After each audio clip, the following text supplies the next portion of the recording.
The BBC's Jeremy Bowen has spent the day in nearby Irpin, and there are distressing details and images in his report. Russian shelling might break Ukraine's will to fight, but not yet. They had to keep moving. Until the last minute, these families had hung on. Leaving your home, even in a war, is a giant step. They're heading towards the capital, still almost untouched, but only about 10 miles away. She was as dignified as a woman striding to the park. In fact, like all of Ukraine and Russia, they are struggling into a dark future.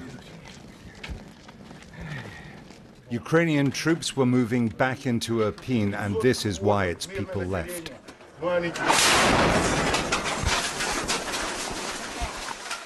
Journalists tried to help the casualties. A family, mother, father, and 2 children were killed by another shell.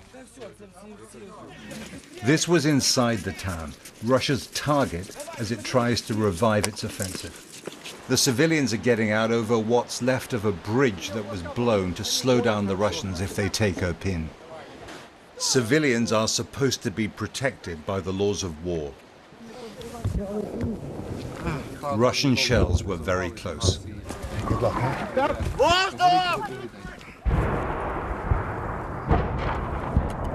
Stopping was not an option.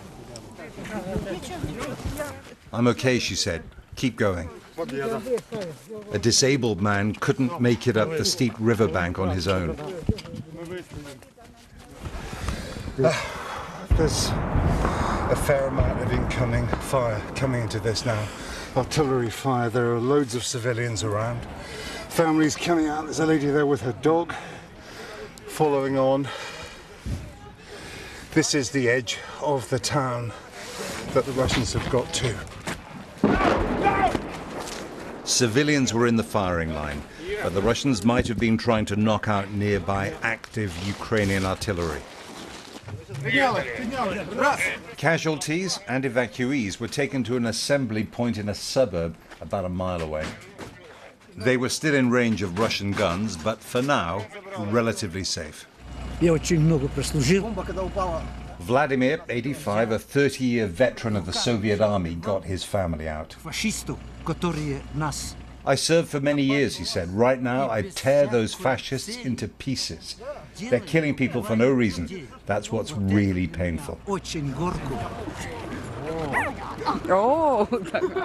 On the way out, families grabbed their most precious things: puppies, pets, some comfort.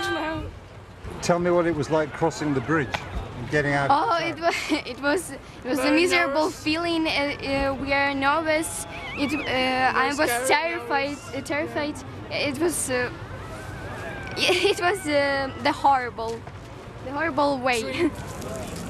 They moved on into the capital. This was a terrible day, but the Russian military is operating on half power. If it can build up full momentum, there will be many days worse than this. Jeremy Bowen, BBC News, Kyiv.